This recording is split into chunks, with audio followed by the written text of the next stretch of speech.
والدین زلفیں رکھنے سے منع کریں۔ نجم الہدا حیدرآباد انڈیا سے پوچھتے ہیں، میں زلفیں رکھنا چاہتا ہوں کیونکہ وہ سنت ہے، لیکن ہماری والدہ کہتی ہیں کہ بال کٹوا لیں، تو کیا مجھے اپنی والدہ کی بات ماننی چاہیے؟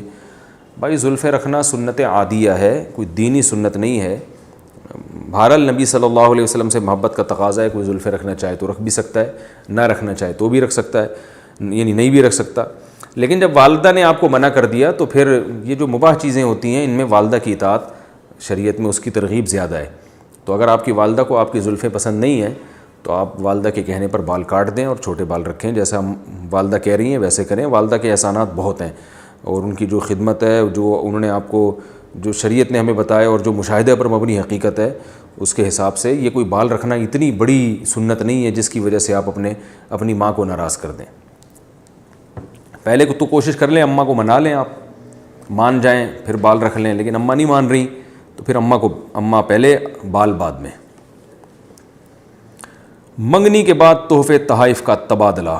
عتیق الرحمان انڈیا سے پوچھتے ہیں، کیا منگنی کے بعد لڑکا لڑکی کے لیے ایک دوسرے کو تحفے تحائف دینا جائز ہے؟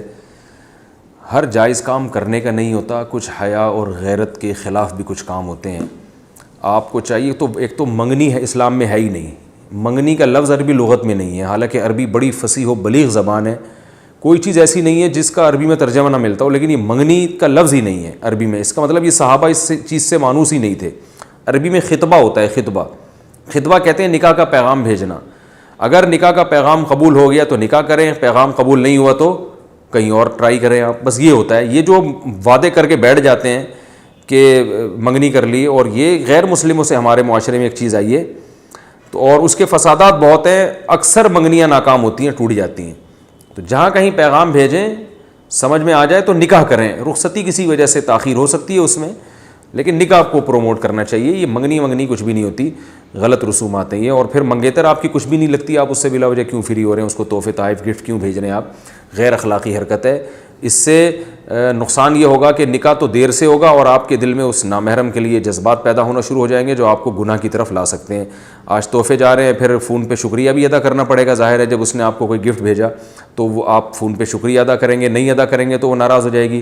پھر جب شکریہ ادا کریں گے تو ظاہر ہے شکریہ بالکل تجوید کے ساتھ اور انتہائی مختصر الفاظ میں لغت کے قاعدوں کا خیال کر کے تو ادا نہیں کریں گے، کیونکہ ایسے آپ نے فون کیا، بھی آپ کا بہت شکریہ، آپ نے مجھے گفٹ بھیجا، اتنا یہ بھی معاشرے میں اس کو برا سمجھا جاتا ہے۔ شکریہ پھر آپ کا کافی تفصیل سے ہوگا، اور پھر وہ تفصیل سے شکریہ کے جواب میں بھی آپ کو بہت لمبے چوڑے شکریہ ملیں گے۔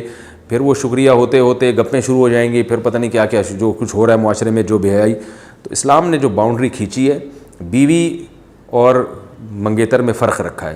تو آپ نکاح کر لیں، پھر آپ جو ہے وہ صبح شام گفٹ بھیجیں، آپ جائیں ملاقات کر کے آئیں، آپ شکریہ فیس ٹو فیس آپ ان کا شکریہ ادا کریں جا کے۔ نکاح کو پروموٹ کرنا چاہیے، منگنیاں غلط رسومات ہیں، ان کو اس کی حوصلہ شکنی کرنی چاہیے۔ اور اگر بالفرض یہ منگنی ہو بھی گئی ہے تو ریزرو رہیں، زیادہ فری ہونے کی کوشش نہ کریں۔ اور میں یہ بات عرض کروں، جو منگیتر سے فری ہوتے ہیں اکثر ان کی منگنیاں بھی ٹوٹتی ہیں، کیونکہ فری ہونے کے دوران کوئی نہ کوئی ایسی بات نکل جاتی ہے زبان سے جو منگیتر یا تو دل پہ لے جاتی ہے، یا اس نے کوئی بات ایسی نکال لی جو آپ دل پہ لے گئے، کیونکہ دونوں بڑے حساس ہوتے ہیں، ایک دوسرے کو پرکھ رہے ہوتے ہیں، تو اکثر اس سے منگنیاں ٹوٹ بھی جاتی ہیں۔ تو اس فری ہونے میں یہ دنیا کا بھی نقصان ہے۔ کیا حج کا ارادہ ہو تو حمل روکا جا سکتا ہے؟ مسز شہریار کراچی سے پوچھتی ہیں، مجھ پر پچھلے سال حج فرض ہو چکا ہے، اس سال میں نے حج کرنے کی کوشش کی لیکن طبیعت خراب ہونے کی وجہ سے نہ کر سکی۔ میری عمر 37 سال ہے، ابھی ہمارے 2 بچے ہیں، تیسرے بچے کا ہم سوچ رہے ہیں، مگر پھر حمل یا ڈیلیوری کی وجہ سے حج میں مشکلات ہو سکتی ہیں، تو کس چیز کو فوقیت دی جائے، حج کرنے کو یا بچے کی ولادت ہونے دی جائے؟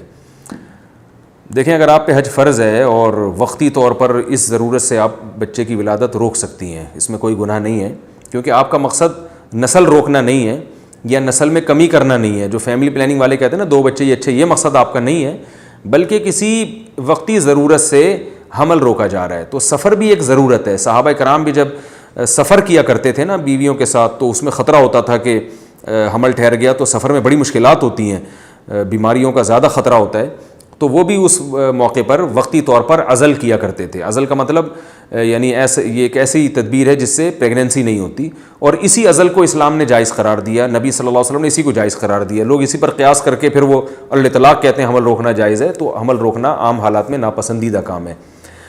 لیکن اگر اس ضرورت سے آپ کے سفر ہے درپیش ہے، اور وہ بھی حج کا مبارک سفر، تو آپ کا مقصد اولاد کو روکنا نہیں ہے، اور یہ بھی مقصد نہیں ہے کہ آپ کے بچے کم پیدا ہوں، بلکہ ایک وقتی ضرورت کے لیے ایک تدبیر اختیار کی جا سکتی ہے، وقتی طور پر حمل کو روکا جا سکتا ہے، اس میں انشاءاللہ کوئی حرج نہیں ہے، اور جو ہے وہ یہ اس فیملی پلاننگ میں داخل نہیں ہے جس کی ہم صبح و شام مخالفت کرتے ہیں۔ کومل صاحبہ پشاور سے پوچھتی ہیں، عورت کا خالہ خالو کے ساتھ عمرہ کرنا، کیا میں اپنی خالہ اور خالو کے ساتھ عمرہ کرنے جا سکتی ہوں؟ بالکل نہیں، کیونکہ خالو آپ کے لیے نامحرم ہے، تو اور عورت کے لیے ضروری ہے کہ وہ عمرے میں کسی محرم کے ساتھ عمرہ کرے، محرم مرد ہونا چاہیے، تو خالو کے ساتھ عمرہ نہ کریں۔ آپ کے خالو بہت اچھے ہیں، بہت پیارے ہیں، لیکن آپ ان کے ساتھ عمرہ نہ کریں۔ یعنی میں اس لیے یہ کہہ رہا ہوں کہ خالو نہ چڑھ جائیں نا مجھ سے کہیں، خالو کہیں کہ مفتی صاحب جو ہے مجھ پہ شک کر رہے ہیں اور میں اپنی سالی کو لے کے جاؤں گا تو میں کوئی غلط آدمی ہوں، اس لیے میں نے بتایا آپ کے خالو بہت اچھے ہیں، اور اگر خالو میرا یہ بیان یہ کلپ سن رہے ہیں تو آپ سے پیشگی معذرت کہ آپ بہت اچھے ہیں۔ بس شریعت نے ویسے ہی قانون بنا دیا کہ محرم کے ساتھ جاؤ، چاہے وہ اچھا ہو یا، یعنی اگر آپ کا نامحرم بہت اچھا بھی ہو تو شریعت نے اس کے ساتھ آپ کو سفر کی پھر بھی اجازت نہیں دی ہے، تو اس لیے آپ کے خالو بہت اچھے ہو کے بھی چونکہ نامحرم ہیں، اس لیے آپ کو اجازت نہیں ہے کہ آپ ان کے ساتھ سفر کریں۔